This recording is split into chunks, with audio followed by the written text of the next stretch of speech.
Oops, Kim Chiu, asar talo. Nagtaray nga ba sa mga co-host ng Showtime?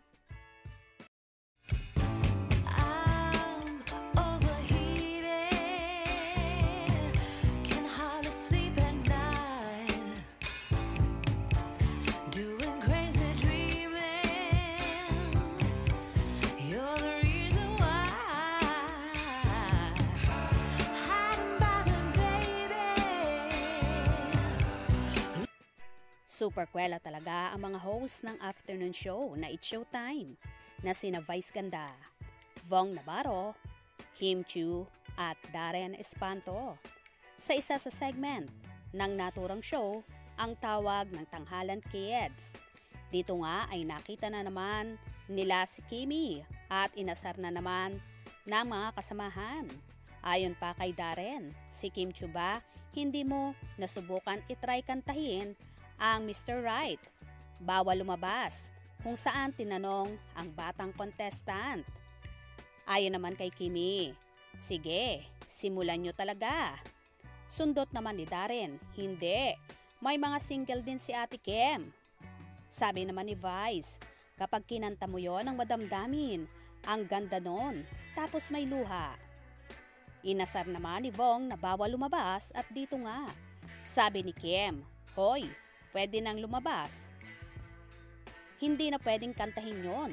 Sabay tawa ni Kimi kung saan tila tinarayan niya ang mga kasamahan. Ang mahalaga ay yung tanong na dapat masagot. Anong tanong? Sabay sabi ni Vice, ikaw na ba si Mr. Right? Sabay sabi ni Darren, ikaw na ba ang icing sa ibabaw ng cupcake ko? Si Kim Chiu ba, hindi mo pa na-try subukan kantahin yung mga Mr. Right ni Ate Bawal Kim? lumabas. Oo. Masaya. Sige, simulan nyo talaga.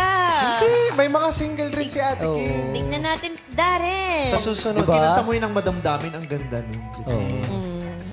Tapos may luha ka. Bawal lumabas. Bawal lumabas. Hoy, pwede na lumabas. Hindi na pwede kantahin yun. Oo.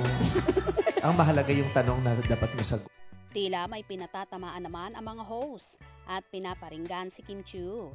Mahiwaga nga ang nabanggit ni Meme Vice Ganda, ang tanong na dapat daw ay masagot, kung saan kinanta ito kamakailan ni Paulo Avellino sa isang event.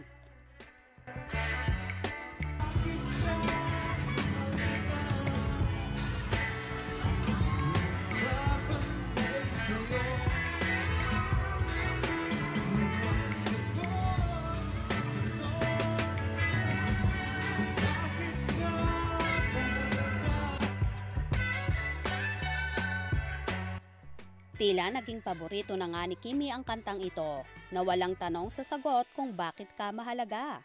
Mukhang kinikilig ang dalaga kapag naririnig ito lalo na kapag si Paulo ang kumakanta ng awiting ito. Kinilig din ba kayo? Kaya naman tumutok at huwag na huwag pahuhuli sa mga maiinit na kaganapan.